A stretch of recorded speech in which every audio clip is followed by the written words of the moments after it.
Okay, welcome everybody. We'll call to order the regular city council meeting of September 14th, 2020. Madam Clerk, the roll, please. Dixon, Here. Bavacqua, Here. Albrecht, Here. Keithley, Here. Peterson, Here. Sage, Here. Salvia. Here. Thank you. Now, can we all please rise for the saying of the Pledge of Allegiance? I pledge allegiance to the flag of the United States of America and to the republic for which it stands, one nation, under God, indivisible, with liberty and justice for all. justice for all. Thank you.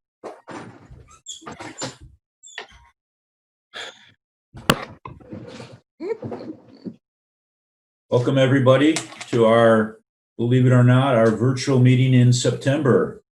So we started these in March, and I'm not sure there's an end in sight, but hopefully someday. So first we have public comment schedule and non-scheduled presentation. So first we have an update from the skate park committee. Do we have Mr. City Manager? Do we have a representative? I don't know if Kathy or somebody has called in. Jane? I don't see Kathy specifically. There are a few names on here I'm not I familiar see with. Lindsay Lee or Dan or Paul. Is anybody here for the skateboard area? If not, Mayor, I'm happy to read the letter that they Okay. wrote. So at the end of August, the skate park committee, commonly known as SPLAT, sent the following letter that reads, skate park committee is respectfully asking for a 2-year extension on fundraising for the skate park. We had just started our donor campaign and planning an event when COVID hit. Needless to say, we are in difficult times and would like an extension. One of our members was in Clawson and saw their skate park. It was busy with kids. During this difficult time, kids need places for them to play and stay active. A skate park is a perfect place to make this happen. Your attention and support for this request is much appreciated. Kindly, Splat. And then Kathy Dalden and then Vaughn Gallagher. Okay. So do we need anything, just or a nod of the head? I think, if there's consensus, to give the skate park committee, the 2 years, I think that's fine. But we are not, that property is not on hold for them. Correct. Yep. Maybe it's just a quick reminder. The committee originally came before City Council about a year ago and said that they'd like to start fundraising, going after some various grants and donations, and planned on coming back to council.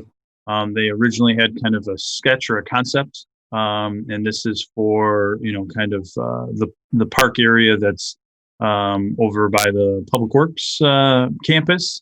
And we said, well, we don't plan on changing anything right now, but if they came in with some fundraising or some grants, that council would consider that, along with our Parks Master Plan that at the time was in the process of being done.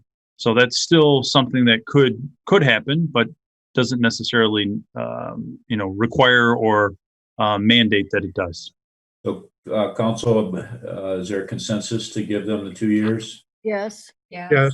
Okay. So I'll let them know. And these are very difficult times for fundraising, as organizations we're all involved with understand. So great. Okay. Thank you much. Is there any other, Jane, any other public comment tonight? Not that I've been aware of, but if you wanted to open up the floor, there might be a couple of people on this call. Yeah, so does anybody calling in have public comment, or do they want to talk about an agenda issue? I would ask that those who do have public comment either unmute and say so, or raise their hand, use the raise hand function, or if they're dialing in with a phone, to *9 to raise their hand. Okay, if not, we will move forward.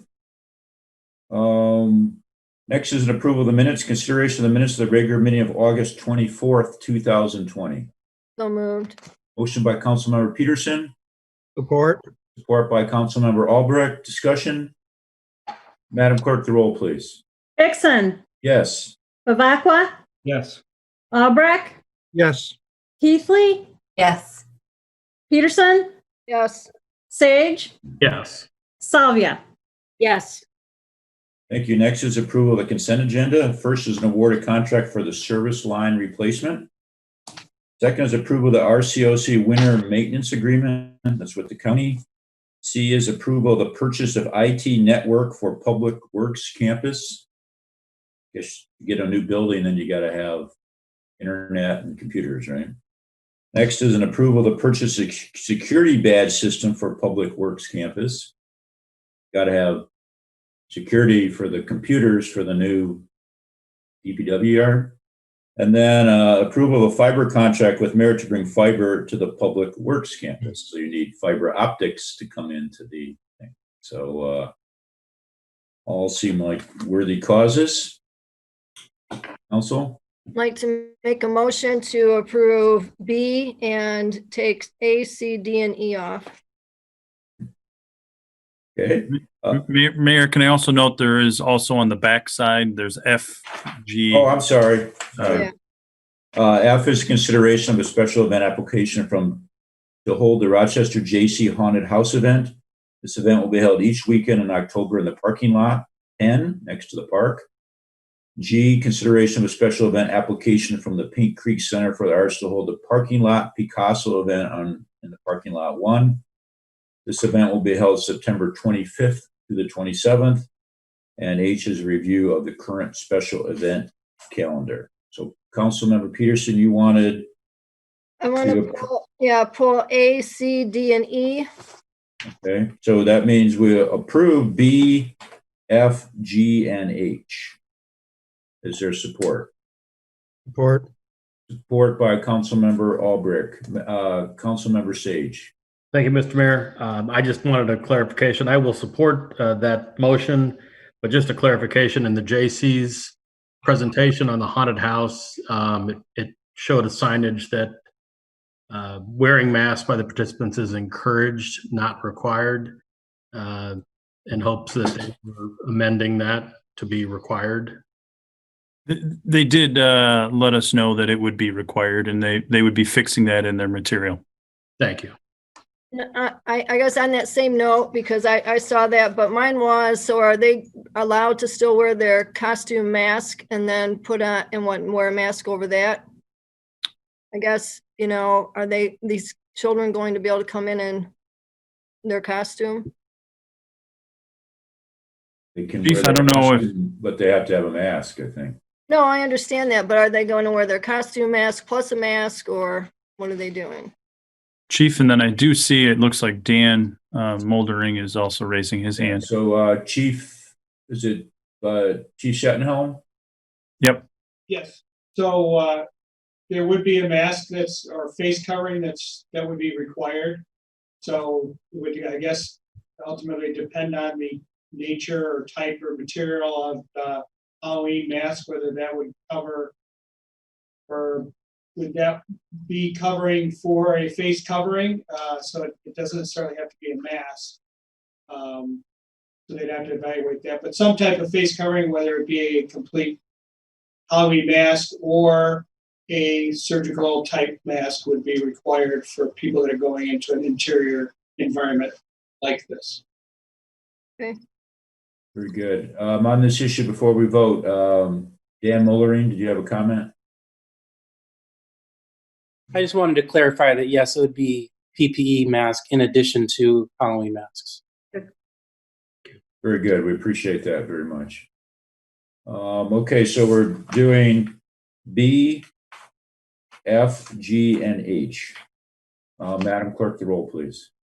Dixon, Yes. Bavacqua, Yes. Albrecht, Yes. Keithley, Yes. Peterson, Yes. Sage, Yes. Salvia. Yes. Thank you. Councilmember Peterson. Thank you. first off, because the reason I pulled this is because we just had updates regarding the DPW and none of this was brought up. And it is a large dollar amount. And I would like, things like this here to be just put into the actual agenda as individual items instead of consent. So we may go ahead and discuss these. So, or find out ahead of time why this wasn't given to us in the other updates that we've had. Sandy, would you like to? Sure, absolutely.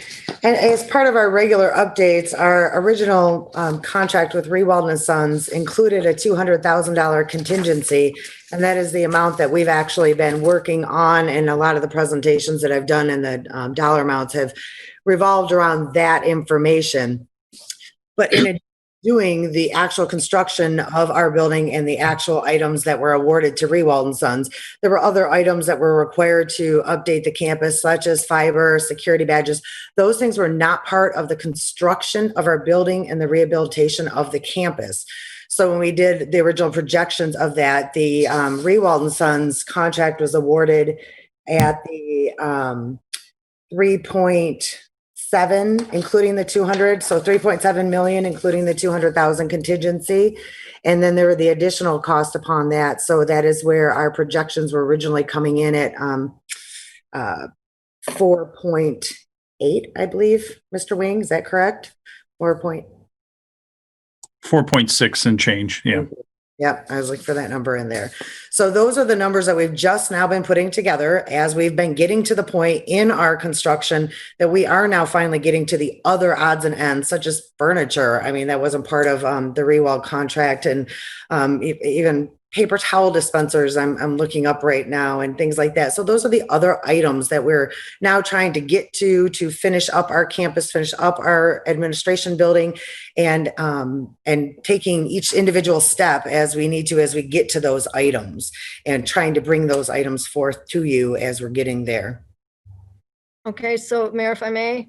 Yeah, absolutely. Okay, so, and I understand that part, mostly for the public to understand why that's coming before us. The other part, though, is, are we going to use the bond dollars for these non-essential things that are going to take place? Because I'd hate to see us paying for furniture for 20 years in the bond money, and also some of this IT stuff that is going to, evolve over time and need to be changed as well. So I'll take a crack at this, and that's why I asked Anthony also to stay on. So some of the items, I think it was E has actually some of our, is that it's going to control our water and sewer system with the SCADA. That's actually going to get charged a portion of that to the water and sewer fund. As for our IT hardware and software, some of those components will roll into our the cities out of the general fund, the equipment and replacement component. So initially, some of these things are eligible for the bond. If council wanted to use it out of general fund, that's also another option. However, in the memo for E, we actually spelled out a portion is going to be from the bond, and the other portion actually would come out of the water and sewer, as that's ongoing and connects our water and sewer systems. and I'm okay with that. I'm not okay bonding furniture out. I'm not okay with security badge system being bonded out. Any of the total infrastructure going into the building, I'm fine with, because that's actually more of an essential service. I do think that, and I'm only one person, it's only my thought, but I don't like bonding out stuff that is not essential.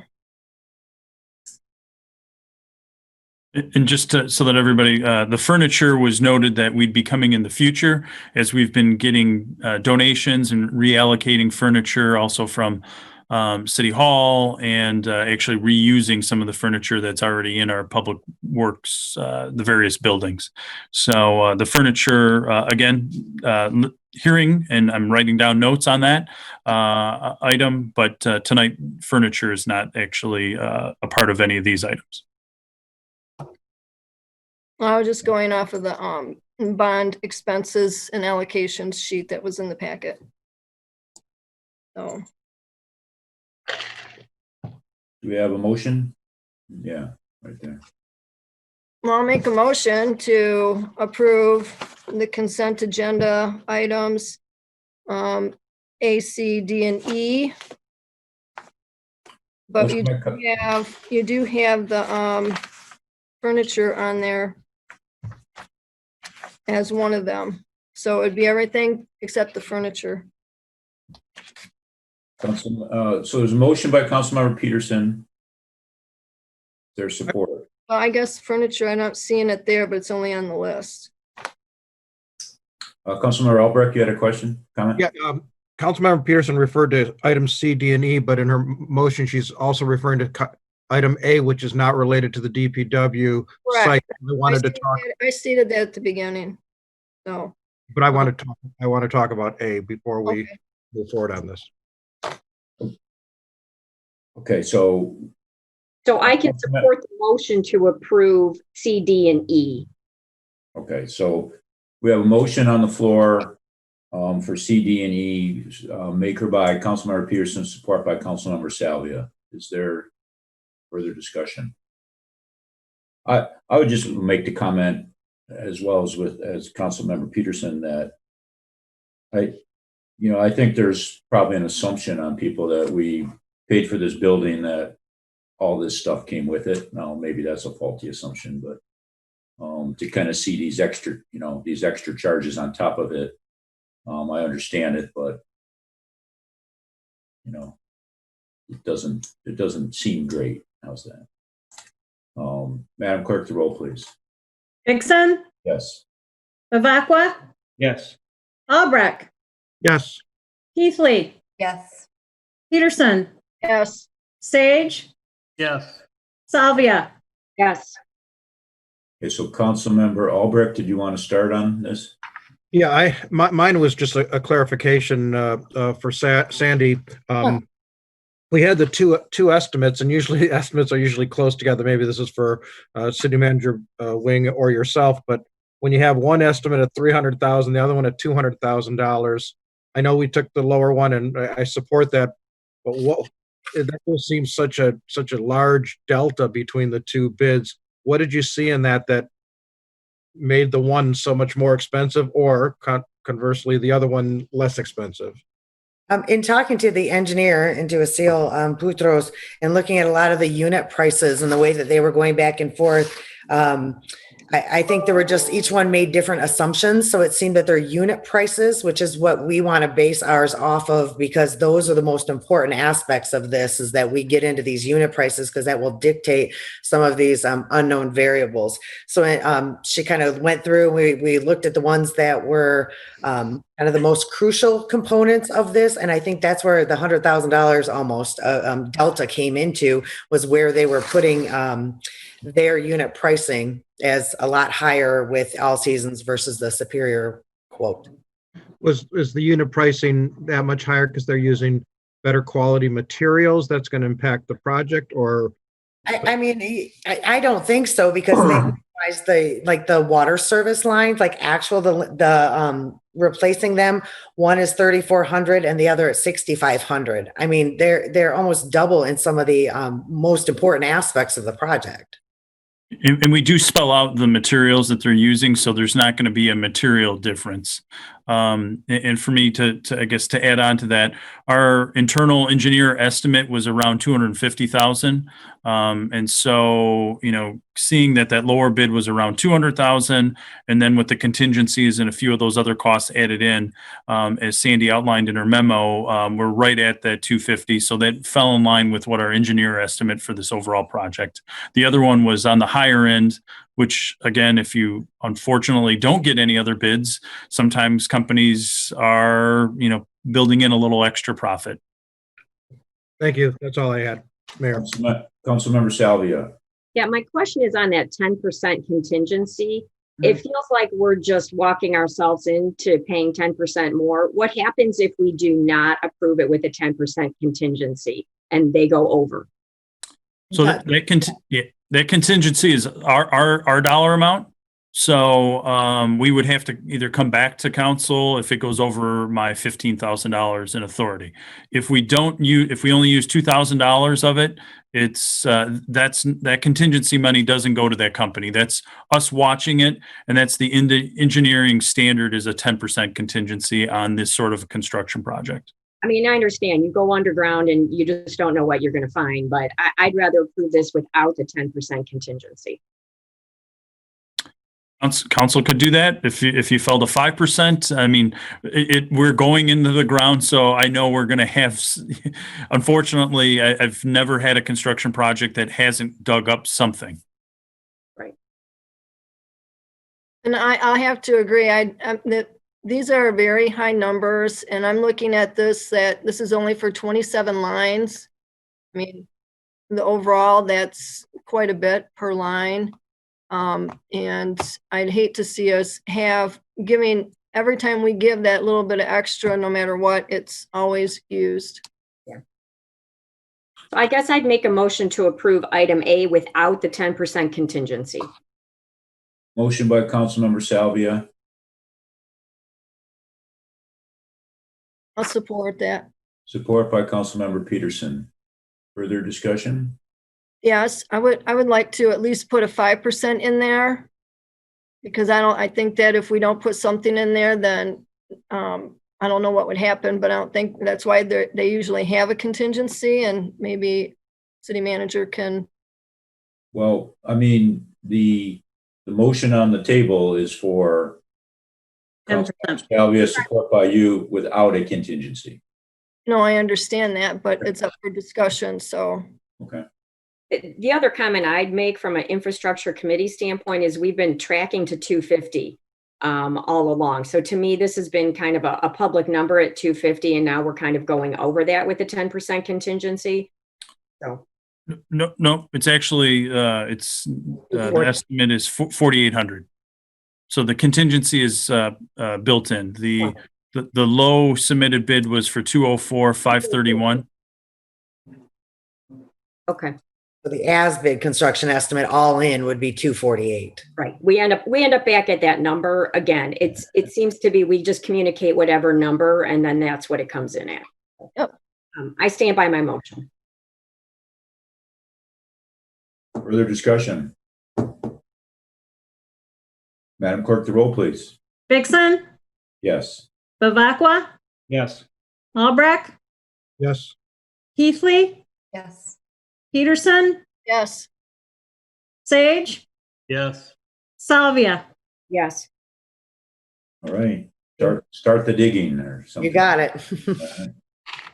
Next is old business, nothing tonight. Table items, nothing tonight. Public hearings, nothing tonight. Legislative deliberation, second reading adoption of amendments to the tree ordinance. I just want to clarify, did we address consent agenda item B? that was approved. That was approved in the first motion? Yes. Correct. It was B, F, G, G, and H. Thank you. Real quickly, I was about to say Councilperson O'Connor, but City Clerk. No. I just want to point out too that there is a resolution as well regarding the tree removal permit fees in addition to the second reading and adoption. So if you can do those both separately, that would be great. Tree Committee Chairperson Albrecht. Last meeting, we went through this quite extensively, and again, after that city council meeting, I did reach out to the homeowner associations and other members of the tree committee to thank them for all their work to really get us to where we're at today. So I'd like to move that the ordinance for second reading and adoption be made, and I will hold off Clerk O'Connor for the fee resolution as a separate motion. Do you want me to make that? Motion by Councilmember Albrecht. Support. Support by Councilmember Sage. Further discussion, Madam Clerk, the roll, please. I have some discussion. I'm sorry. First Councilmember Peterson, then Councilmember Keithley. Okay, thank you. A couple things. I noticed that one part says no, and let's see, page 70, Page 70 of the packet says if the city determines that a tree is dead, its removal is not counted in the nominal tree limitations. And then in another spot, it says that that would need a permit. And I'm trying to get to the page to where we don't have it going out. Page 77. At the bottom, it's added that a tree removal permit would be required if it was to be allowed to be removed or replaced for non-landmark, non-historic, that the administration need to be removed due to the trees being dead or diseased. So if that can be in sync, that would be good. And there was one other, the other thing that I'm not comfortable with being in our ordinance is the city utilizing an old Google Earth map back to 2009, because we haven't been presented with that yet to see if that's actually been something that was true and accurate. That technology had not gotten to where it is today back in 2009. So I don't feel that that should actually be in the ordinance moving forward, because we've never actually seen anything to do with that. Those are my comments. Thank you, Councilmember Keithley. Thank you, Mayor. I just wanted to commend the efforts of the tree subcommittee. I looked over this again. It's been on our plates since I've been elected, and I know even before that. I really appreciate you taking such a deep look into this issue. I think that you, when you got feedback from the Homeowners Association, you went back and made changes again, and I feel comfortable knowing that you have invested so much time and effort into this, and reading over everything that I saw today. It looks great, and I wanted to say thank you. Thank you, Councilmember Sage. Thank you, Mr. Mayor. So maybe a clarification on Councilmember Peterson's first point. So on page 72, the city determines that if a tree is dead, its removal is not counted towards the nominal tree limitation, but the removal of that tree still requires a permit, correct? That would be correct. Okay. Think so, yeah. It would be nice then if it was all put together, because when you add into that, and I don't know if we're really talking about saving a tree canopy, which this was all about, why you would not count a tree that comes down, whether it's dead or alive. So if we're going to go back to 2009 and look at a tree canopy and use that as a guide, it's going to be very misleading, because it does not have a true picture of dead trees being counted then or not counted. Councilmember Sage. Thank you, Mr. Mayor. So maybe this question is for Mr. Albrecht. With regards to the subcommittee, what was the thought behind the 2009 data set? Was that the most readily available? I will defer to Nick, but I'll tell you what I remembered from the meetings is that I agree with Councilmember Peterson. The software is much better these days, but we are good. Nick used that in the absence of any tree plans for HOAs and community associations, that this would give us a baseline, so to speak. So we could say, okay, with that Google Maps of 2009, we are at, and I'm, we're at X percent, and now we're at Y percent. And again, as Councilmember Peterson said, that is one of the goals of the tree committee when we started, was to increase the tree canopy. So that was my recollection of it. Nick, is there anything else I'm missing there? No, we tried. That was the baseline year that this ordinance was established. So you go back to there and say that's when we found officially tree canopy be important. So that's the baseline. You move forward from there. Okay. Any further discussion? So I also think this tree ordinance looks like a great ordinance. It's a great first start. I want to personally thank Councilperson Albrecht, Salvia, Mayor Pro Tem Bavacqua. That was a lot of work, and I think that's moving this forward like we needed and kind of beyond our expectations. So I'm happy to support that. Councilmember Albrecht.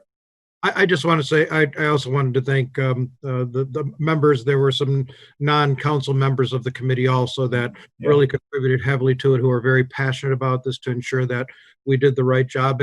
And as you see in the ordinance, whoever is on the tree committee going forward, Mayor, there's a lot of things we'd like to do. There are a lot of good things we're going to come up with. And, I go back to a council meeting when I first joined city council, and I know the other council members have been dealing with this for a long time, but, we want to make things better for our children, our children's children in terms of, a tree canopy and planting trees and other kinds of things we can do. So I think there's this ordinance is really step one, and we can do a lot more going forward to promulgate and talk about trees and the importance of trees in Rochester. Thank you, Mayor. Very good. Councilmember Peterson. Yeah, Nick, can you tell me how many trees have been cut down so far this year? 235. Awesome. Great tree canopy. Maybe that's less this year than other years. I don't know. Actually, it's not. Mayor Pro Tem Bavacqua. Yeah, and I guess starting to track that and watching it change with data, with a baseline, with a goal in place, will certainly do more to curtail that kind of tree cutting than doing nothing at all. So, thank you. If I could follow up, I would like to know and understand though, because we're still allowing 3 trees per property to be cut down each year. So we have a lot of homes in town, and that's a lot of trees. I don't know how that is preserving the tree canopy. I'm really struggling with that being the reason for doing all of this and making it so cumbersome, and also taking away private property rights from one hand to go ahead and save a tree canopy. That's where we're still left with that they're being able to take down 3 a year, no matter what. Okay. Anything further? Madam Clerk, the roll, please. Vixen, Yes. Bavacqua, Yes. Albrecht, Yes. Keithley, Yes. Peterson, No. Sage, Yes. Savia. Yes, Thank you. On to reports on regular business. we need the resolution.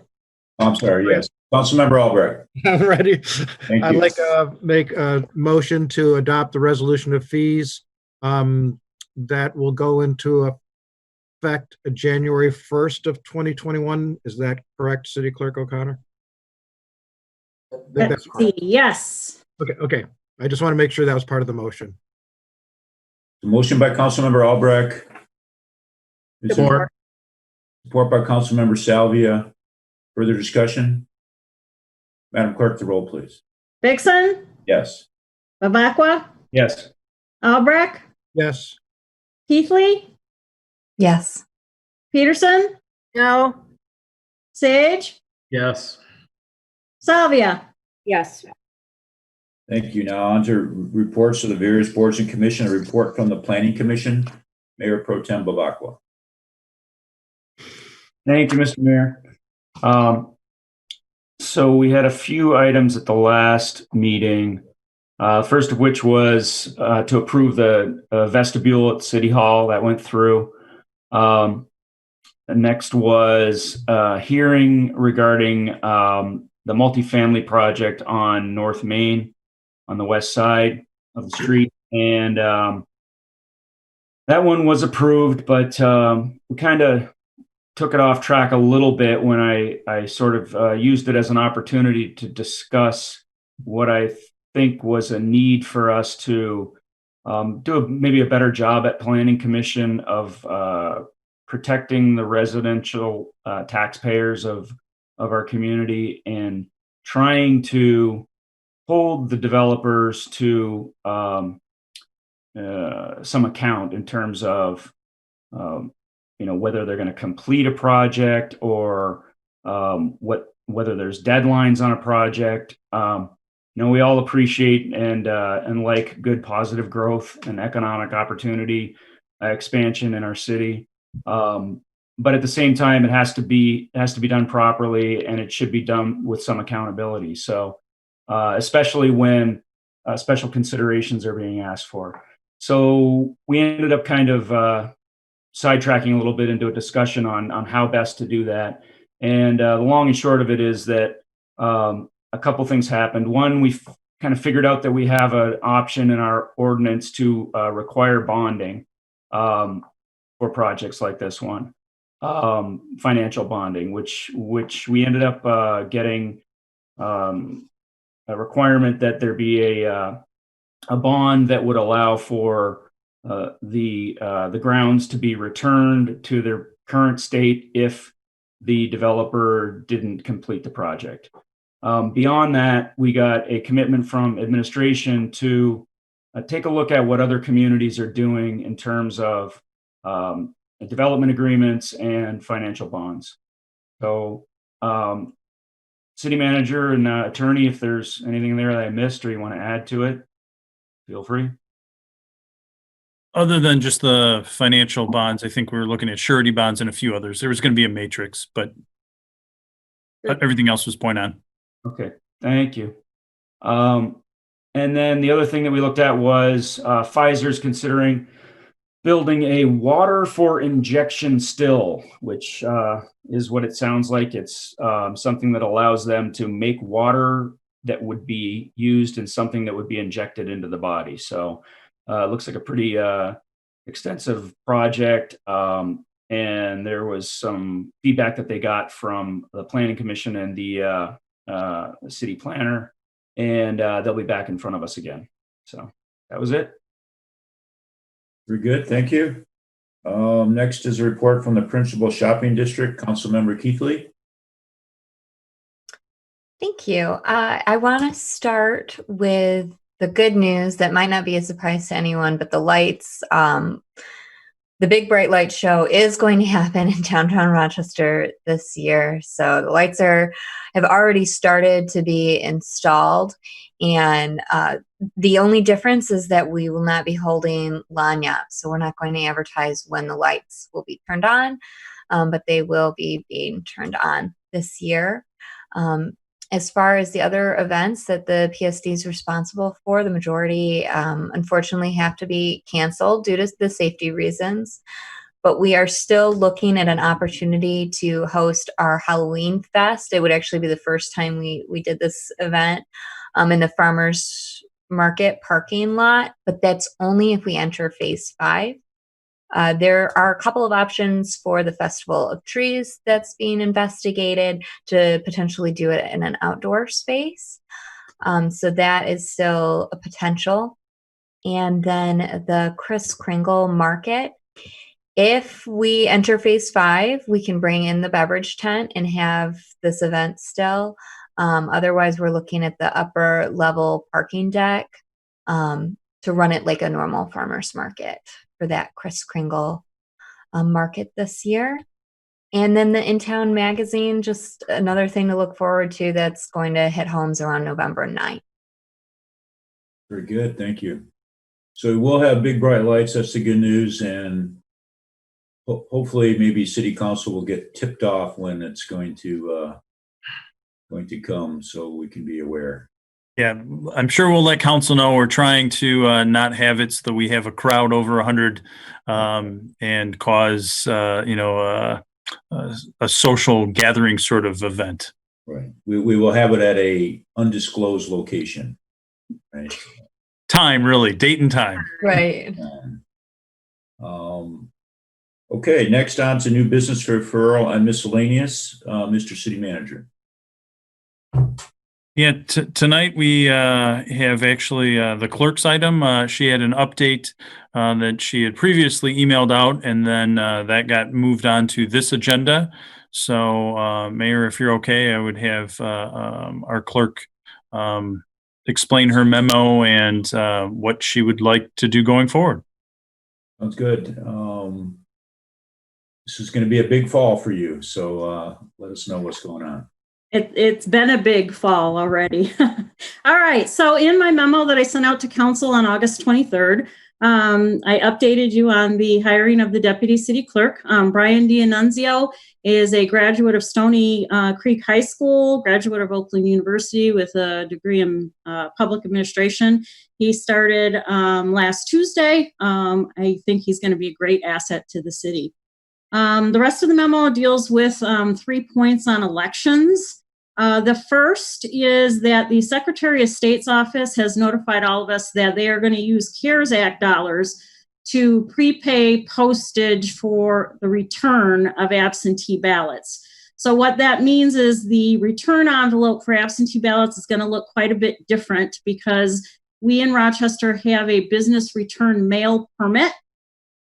So it will have that additional language on the front of the envelope, and it will say no postage required if mailed within the United States.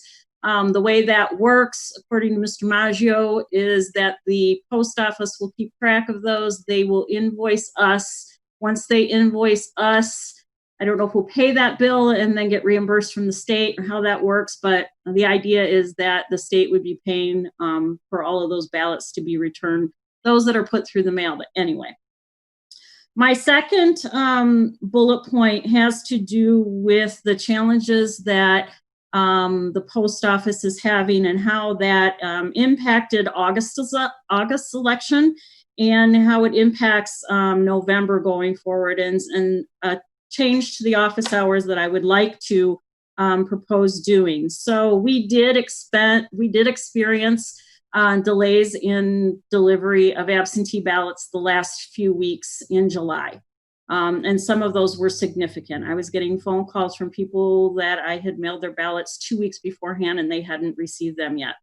I don't see that getting any better. And I think in order to be able to service our voters appropriately, they need more access to the city clerk's office. So what I was proposing is to have the clerk's office open from 8 to 5 normal business hours, but also till 7 p.m. every evening. And I would do that by flexing my hours by working from 12 to 7, Monday through Friday. And then on Saturdays, every Saturday from 12 to 5 to allow for people to come in and be serviced to pick up their absentee ballot and bypass the post office completely.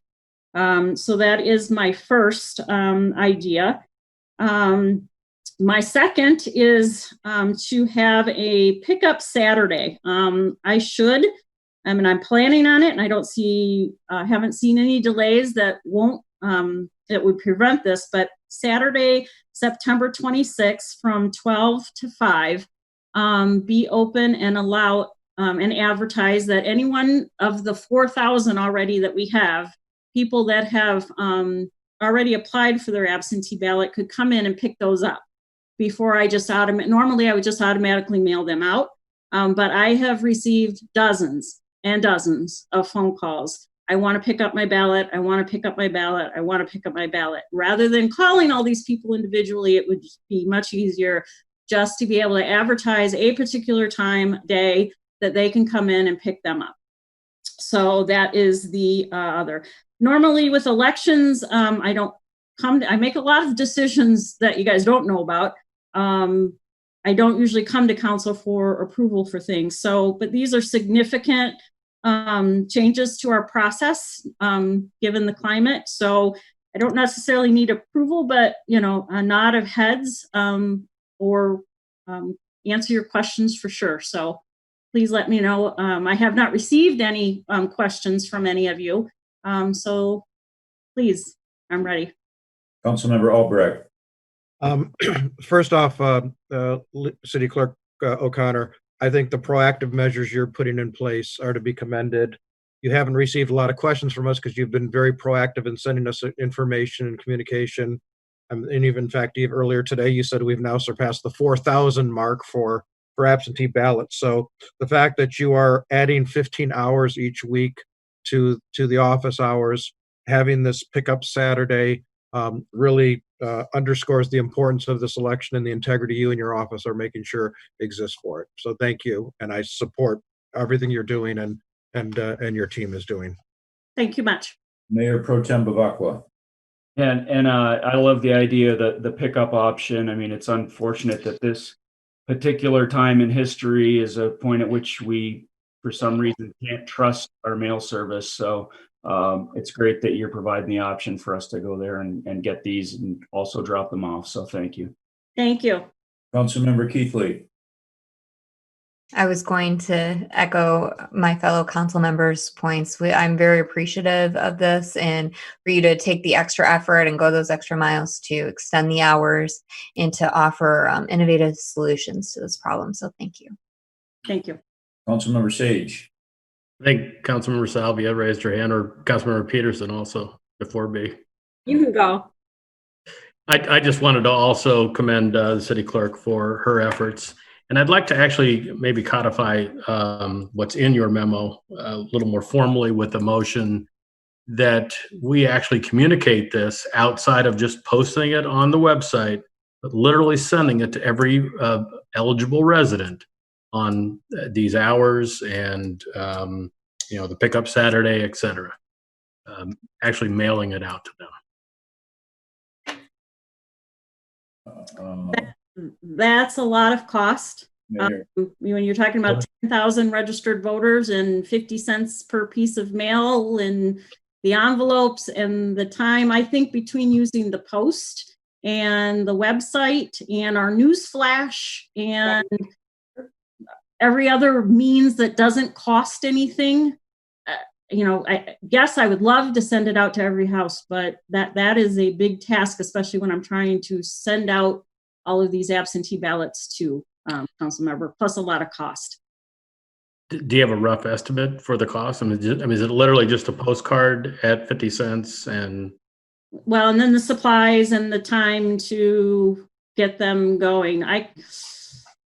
My point being that this, an election. Yeah, no, it's significant. Yes. Every 4 years, but we've already seen in advance that there will be efforts made to suppress the ability for people to vote. So I'm just curious whether the risk outweighs the cost of actually reinforcing what we plan to do as a city. Could I recommend maybe using our Ready Rochester, which sends out an email, text message, and leaves a voice message, so that will reach every resident within the city, and that's already at a cost that we've already spent. But that only reaches those that have registered, correct? So that would not everyone.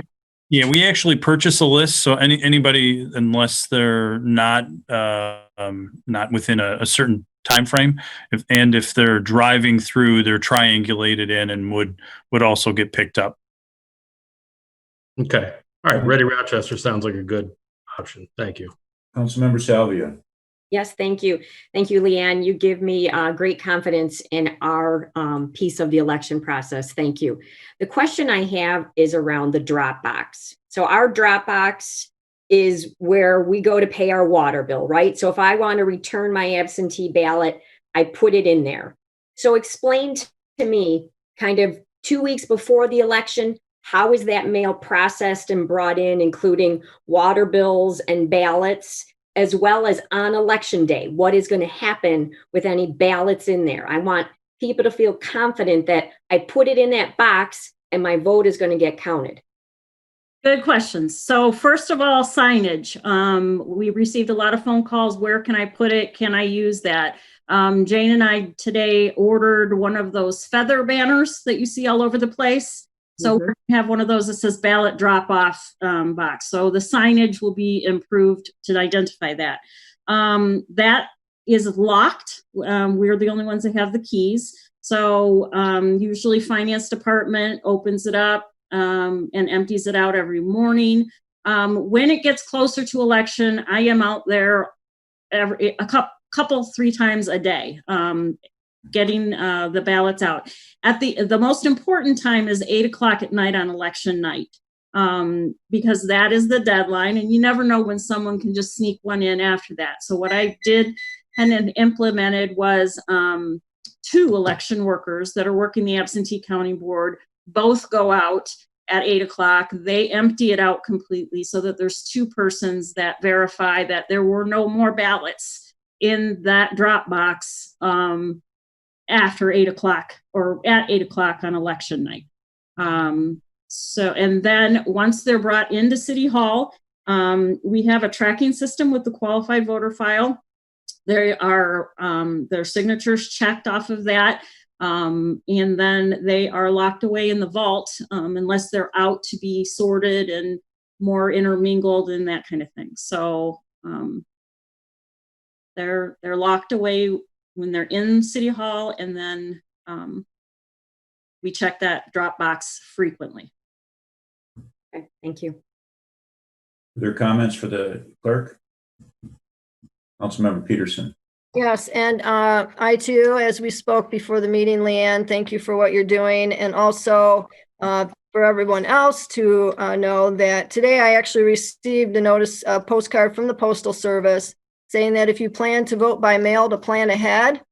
And I mean, it has a bunch of guidelines. This was sent out to every postal customer in City of Rochester, letting them know their guidelines for you mailing, which they're saying to mail at least a week ahead of time. So I think that everything you've been doing, of course, has been great and appreciative. And thank you very much for that. Thank you. Thank you. Anything else? I'd just like to say, ever since I've been on the city council, I think the integrity of our city elections has been excellent, and I'm assuming it will be the same. Yeah, I think the mail might be a little slow, so people need to get that in advance. But when it comes to voter suppression, we're in charge of our election, and we're going to all make sure, I think, that we do not have voter suppression in our city. Right. So I'm very confident that that will happen. City Clerk? I could close with one thing. Over the last couple of months, but certainly over the last 6 weeks, there's been a lot of ugliness. I've heard it directly. I've be kind to people. Be kind to us at the clerk's office. Be kind to the election workers when you were there that day. We're all here to do the same thing and make sure everyone's votes counts. But it's just the ugliness and the nastiness that is taking place right now is just really sad to watch. I've been working elections for 32 years, and I have never seen anything like this. And it's sad to watch the voter confidence deteriorate the way it has. Well, and the way to combat that is to make sure that we do the job above Correct. and beyond reproach. And if anyone has any questions about how a function works with election, if you really want to come in and meet with me, and I can show you the software, I can show you how it works, I can show you how the machines operate, I welcome people to come in and do that. I would rather spend 15 minutes with any resident or anyone and show them all of the safeguards that we have in place and them leave confident that the system works the way it's supposed to work, rather than them build this image in their head that it's not. There's just, if you follow all the steps, there's just no way for a clerk or even an election worker to have any effect on the outcome of what's on those ballots. You just can't do it. So I'll leave with that. Thank you. Thank you, Madam Clerk. Mr. City Manager. Right, moving on, the check register reports we had in the packet, the August 27th, the September 3rd, and September 10th. As for my manager's updates, and then maybe we could do public comment. Do want to hit on a few things. Our parking passes, due to the almost 6 months that we did suspend the parking fees, are now back being charged, and we are crediting for the holders of those parking passes. We're adding time, depending on if they had it for 3 months or 6 months, adding the appropriate time there.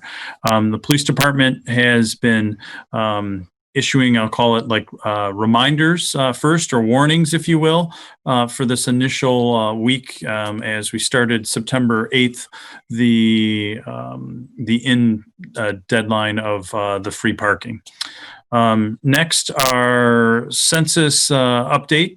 Our internal goal, what Jane has shared, was to reach 80%. We have just recently hit that goal. We're at 80.1%. So she's continuing. She's got a few more tricks up her sleeve, trying to get us, higher and higher.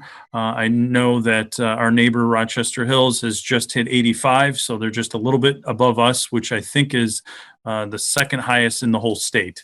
So anything above 75 is really an envious spot, and to hit over 80 is above our past attempts, and we're already over the 80 percentile now. The mayor asked me to include here trick-or-treating discussion, and to note that would be on the council's agenda for the October 12th meeting. That would be the trick-or-treating hours for our community, and having that whole topic be discussed. And in addition to that, for future city-sponsored events, instead of staff just working with the mayor position, prior to scheduling those events, staff will now be working with all of council. Those are the items that I have. Very good. Okay, Madam Clerk, anything else? No, Your Honor. Thank you. Police chief or assistant city manager Banda, anything? I'm good, thank you, sir. All set. Okay. The lights work there. We're just to be sure. No, we're saving money. Okay. Good. Saving money. You're napping. Mr. City Attorney? Nothing, thank you, this evening. Councilmember Albrecht? I just wanted the minutes to reflect the other two members of the tree committee were Melissa Weiss and Bill Thomas. Those were the other two people that helped on the tree committee. And then we did have a rah-rah meeting last weekend with the governor's executive order to reopen gyms and the like. We will be reopening softly on the 19th of this month. Again, we can only do 25%. So we are putting programs in place, trying to use some of the outdoor facilities there also, but beginning to emerge from the COVID crisis. The facility has been shut down since early March or mid-March when the COVID pandemic hit. That's it, Mayor. Councilmember Peterson, you had a question? I did. Councilmember Albrecht, are they going to open the gym side, or is that 25% for each building, or 25% altogether? 25% for each building. Okay, thank you. Councilmember Keithley. Thank you, Mayor. I just wanted to say thank you to the city administration and the fire department for putting together the Heroes Point dedication. That was a wonderful ceremony that I was glad we could attend.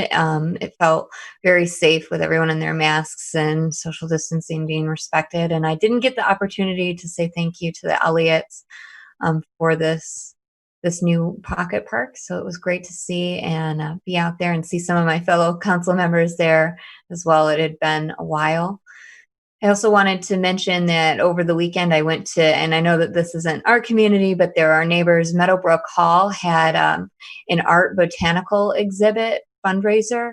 It was amazing. They had all these incredible floral arrangements that you could walk through the woods to see. And it was a great outdoor event that was socially distant. And it was nice to have something to do outside that you could feel safe and comfortable in your own community. Very good. Thank you. Councilmember Salvia. Yes, thank you. So summer water bills are out, and I know that usage is up this year. I know that there's been a lot of requests that have come in about it. When our water bill hit our house, my husband wanted to meet with his city council member because our bill was a big number, a very big number. So with usage up, I think it's really important that we schedule that HOA meeting and have some discussion about, we just did the water study, but, bills are up because we've all sprinkled our lawns a lot. It's been a hot summer. So if we could get that scheduled. work on that. And then I will note, and I know, I believe you were actually one of the individuals that either made the motion or seconded that we did freeze our water rates for this upcoming time period. So it was not due to an increase in rates. I know that. I told my husband that. It's usage. It's usage, but it's a big bill. And it really did help that we had the irrigation meter. Our bill would have been $500 higher if we did not have that irrigation meter. But it's a big number. It was a hot summer. So our sprinklers are off. COVID too, with people at home more, they're flushing the toilets and washing dishes and doing stuff more at home. So Ours was 100% the sprinklers. oh, yours was? Yeah. So did that meeting end well, Councilmember Salvia? He wanted to know what I was going to do to renegotiate the rate. So There you go. All right. Mayor Pro Tem Bavacqua. Nothing for me, thank you. Councilmember Peterson. Thank you. Just two things. One, speaking of the water rate just now, the article that came out in the Rochester Post, the headline was kind of crazy, just like, despite pandemic, there's no water rate hike, like we would have had one if it wasn't the pandemic. So I kind of think that was a little misleading for the work that, we've actually done to make sure there isn't one. Also, I kind of feel like we're separating the two sides again, and the city between east and west, having the comment that this side, my side of town, has a more economical rate than the other side. It's really nothing to do with economics. It's actually just the way the systems work. So I don't want that. I just felt that was kind of a little misleading to everyone. And then two other things. One, in case I was on a call today at a public policy meeting, and there was discussion regarding Proposal 1, and that is in November, Michigan voters will be given the historic opportunity to expand the work of the Natural Resources Trust Fund, and that's to help protect our drinking water sources, wildlife habitats, and parks for future generations.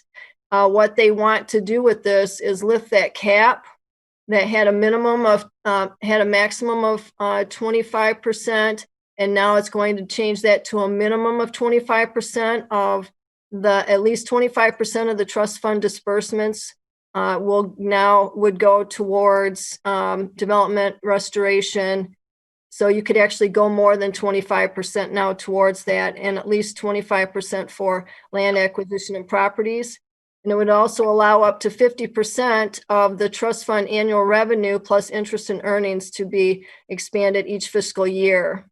And that would require at least 20% of the money to be expended from the state parks and endowment fund to go towards capital improvements at state parks. But what I did learn is also, it's not good that they changed the minimum to a maximum, in the max to a minimum of that, but I'm not sure how much of this money that we can go after or have gone after as a municipality out of this fund, because only municipalities can go and get the grant money out of this fund to help with any of the waterways and the parks and things like that. That was from the discussion. So the gentleman who handles this said that, we have to go through that application process, and hopefully if this passes, that may give us more money to take care of our trails and our river and everything right here locally. So whoever's in charge of that, they can go look that up. And the other thing is, which is interesting, because Oakland County Parks is wanting to renew their, Oakland County wants to renew their millage again as well. So on the ballot this year. So it's kind of interesting during this time, as much as we need to be outside to take on all this additional millage cost. So that's it. Thank you, sir. And thank you very much for Mayor, for making sure that we can all be included in the event planning for some of these events so we can all attend. Very good. Absolutely. Thank you. Councilmember Sage. Nothing this evening, sir. Okay. I have a few things tonight. First is we had a parking committee meeting, Councilmember Sage and I, and the committee.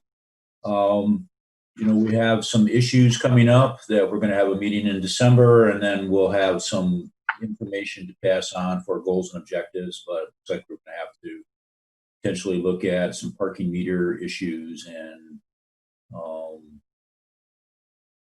the quality of some of the lots around town.